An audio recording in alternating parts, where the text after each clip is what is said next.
नमस्कार दोस्तों, आप सभी का स्वागत है ज्ञानोदय क्लासेस पर। अगर आप सीरियस एस्पिरेंट हो तो ये क्लास आपको एक लेवल ऊपर लेकर जाने वाली है, क्योंकि आज हम शुरू करने जा रहे हैं ज्योग्राफी मैराथन चैप्टर वाइज, जहां पर आपको क्या होने वाला है, सारे इंपॉर्टेंट पॉइंट्स, पीवाईक्यू, लॉजिक और एग्जाम ट्रिक साथ साथ मिलने वाली है।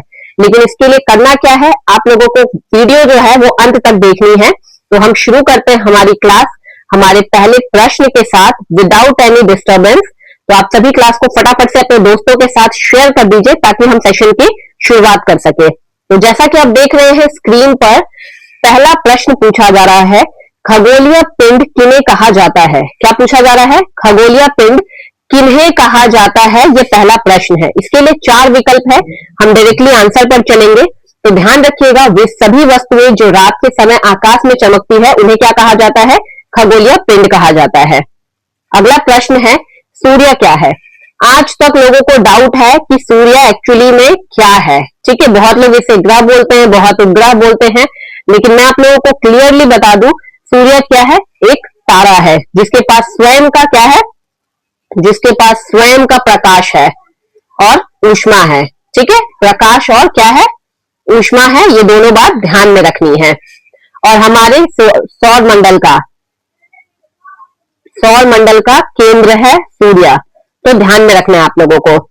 अगला प्रश्न है, ध्रुव तारा किस दिशा को इंगित करता है।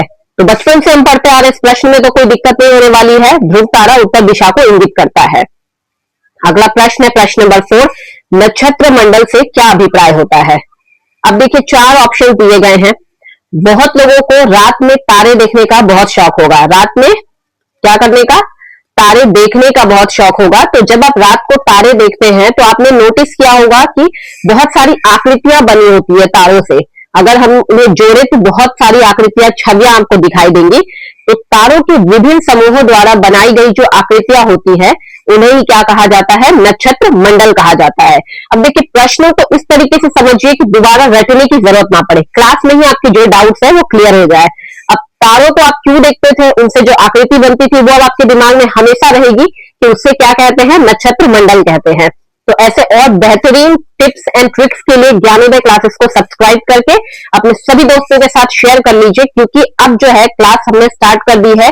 आप एसएससी की किसी भी एग्जाम की प्रिपरेशन क्यों ना कर रहे हो, ऑल एग्जाम, चाहे आप सीएचएसएल कर रहे हो या एमटीएस के लिए कर रहे हो या सीजीएल के लिए कर रहे हो, ये क्लास क्या होने वाली है? इंपॉर्टेंट होने वाली है। तो प्रश्न है हमारा 5th नंबर, किन ग्रहों के चारों ओर छल्ले पाए जाते हैं। अब छल्ले का मतलब क्या हो गया? रिंग नुमा आकृति पाई जाती है। आप लोगों ने देखा होगा, बहुत लोग क्या करते हैं, साइंस सेंटर जैसे जगहों पे घूमने जाते हैं। तारामंडल आप लोगों ने देखा होगा, तारामंडल में भी ऐसी आकृति आप लोग देखते हैं कि बहुत सारे ग्रह के जो चारों तरफ होते हैं रिंग जैसी आकृति बनी होती है। ठीक है, तो वो कौन से ग्रह है? तो ध्यान रखना है, इस प्रश्न का उत्तर देना है आप लोगों को, ए, बी, सी या फिर डी। 4 ऑप्शन आपके सामने दिए गए हैं। इस प्रश्न का उत्तर क्या होने वाला है? बहुतों को आंसर्स पता होंगे, अगर पता है तो फटाफट से कमेंट में बता दीजिए। हालांकि इसका उत्तर होने वाला है ऑप्शन नंबर सी, बृहस्पति, शनि और यूरेनस के पास क्या होती है? ग्रह के चारों ओर छल्ले उपस्थित होते हैं। अगला प्रश्न है, सूर्य से दूरी के क्रम में पृथ्वी कौन सा ग्रह है। किसके क्रम में पूछा जा रहा है? दूरी के क्रम में। तो ध्यान रखिएगा, दूरी के क्रम में सूर्य से पृथ्वी तीसरा ग्रह है। लेकिन अगर आकार से पूछा जाए कि आकार से पृथ्वी कौन सा ग्रह है, ठीक है, तो ध्यान रखिएगा 5वां हो जाता है। सौर पैनल में अगर आकार के अनुसार हम देखें तो 5वां सबसे बड़ा ग्रह है। अगला प्रश्न है, पृथ्वी को नीला ग्रह क्यों कहते हैं। अब पृथ्वी को नीला ग्रह कहने का कारण क्या है? पृथ्वी हम बनाते हैं तो क्या ब्लू क्यों होता है, ये पूछा जा रहा है कि नीला ग्रह भी क्यों कहा जाता है ब्लू प्लैनेट। तो इसका रीजन है कि पृथ्वी के 2/3 हिस्से में क्या पाई जाती है? पानी पाई जाती है। ठीक है, और पानी का कलर जो है वो ब्लू होता है। दैट्स वाई पानी की अधिकता के कारण नीला ग्रह भी कहा जाता है। अगला प्रश्न है, क्षुद्र ग्रह किन कक्षाओं के बीच पाए जाते हैं। अब क्या पूछा जा रहा है? क्षुद्र ग्रह। ठीक है, तो इस प्रश्न का उत्तर क्या होने वाला है? मंगल और बृहस्पति के बीच में पाए जाते हैं क्षुद्र ग्रह। ध्यान रखिएगा, ऐसे प्रश्न एग्जाम में पूछे जाते हैं। यूं तो ये प्रश्न देखने में और सुनने में बहुत ही सरल लगते हैं। एनसीईआरटी से सारे प्रश्न आजकल एग्जाम में पूछे जा रहे हैं, और ये आज के जितने भी पेपर है ना आपके क्लास 6 के चैप्टर 1 से क्या है लिए गए हैं। यानी कि इससे आपके एक भी प्रश्न जो है अगर एग्जाम में पूछे गए तो वो नहीं छूटेंगे। ये आप लोगों को क्या करना है, ध्यान में रखना है। इसलिए क्लास को फोकस के साथ कीजिए और जितना हो सकता है पेन कॉपी लेकर बैठिए, नोट्स बनाते चलिए। तो इस प्रश्न का उत्तर क्या है, option number C is the correct answer. अगला प्रश्न हम देखेंगे, प्रश्न नंबर क्या है 9।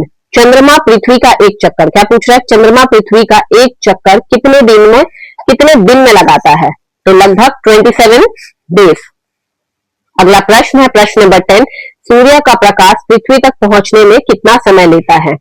अब पूछा जा रहा है कि सूर्य का प्रकाश, आप इसे सूर्य समझ लीजिए, पूछा जा रहा है इसका प्रकाश जो है वो पृथ्वी पर पहुंचे उसमें कितना वक्त लगता है। क्या पूछा जा रहा है, वक्त लगता है। ठीक है, तो ध्यान रखिए 8 मिनट का समय लगता है। प्रश्न नंबर 11 है, जिनके पास अपना प्रकाश नहीं होता उन्हें क्या कहते हैं। अभी कुछ प्रश्नों से पहले ही हमने डिस्कस किया कि जिनके पास स्वयं का प्रकाश होता है उन्हें तो क्या कहा जाता है, तारा कहा जाता है, जिसका एग्जाम्पल हमने क्या देखा, सूर्य। तो तारा तो आपका ऐसे ही कट गया, आकाशगंगा होगा नहीं, नक्षत्र के बारे में हमने ऑलरेडी डिस्कस किया है। तो ऑप्शन बचता है क्या, option number C is the correct answer, उन्हें ग्रह कहा जाता है। अगला प्रश्न है, चंद्रमा का व्यास पृथ्वी के व्यास का कितना है। तो चंद्रमा का जो व्यास है पृथ्वी के व्यास का लगभग 1/4 है, क्योंकि चंद्रमा जो है वो पृथ्वी से बहुत छोटा है। अगला प्रश्न है, सप्त ऋषि कितने तारों का समूह है। नाम से ही इंगित कर रहा है इसका उत्तर, सप्त ऋषि हमारे यहाँ के 7 ऋषियों के नाम पर रखा गया है, तो इसका उत्तर होने वाला है 7। अगला प्रश्न है, सौर मंडल का केंद्र क्या है। ये भी मैंने आप लोगों को पहले या दूसरे प्रश्न में बताया कि सौर मंडल का केंद्र क्या है, सूर्य है। प्रश्न नंबर 15, सूर्य पृथ्वी से कितनी दूरी पर है, तो इसका उत्तर होने वाला है option number B 15 crore kilometre. अगला प्रश्न है, आंतरिक ग्रह कौन से होते हैं। ठीक है, तो ध्यान रखिएगा क्षुद्र ग्रह से पहले जितने भी ग्रह उपस्थित है वो सभी आंतरिक ग्रह कहलाते हैं। अगर हम इसे सूर्य मान लें तो बुध, शुक्र, पृथ्वी और मंगल जो है ये आपके आंतरिक ग्रह कहलाएंगे, यानी कि option number A is the correct answer. अगला प्रश्न है, सौर मंडल का सबसे बड़ा ग्रह कौन सा है। तो ध्यान रखना इस प्रश्न का उत्तर क्या होने वाला है, 17 नंबर का। जल्दी से आप लोग सभी कमेंट में बताइए कि इस प्रश्न का उत्तर होने क्या वाला है। तो इसका सबसे उत्तर क्या होगा, option number D is the correct answer, Brihaspati. अगला प्रश्न है, मेटियोरॉइड किसे कहते हैं। अब देखिए बहुत लोगों को इसका हिंदी टर्म नहीं पता।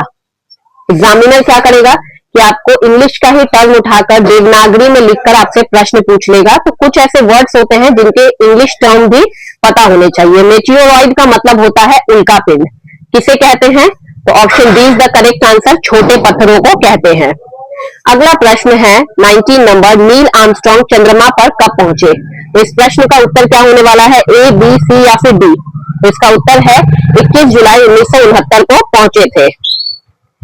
प्रश्न नंबर 20 है, पृथ्वी का जुड़वा ग्रह कौन है।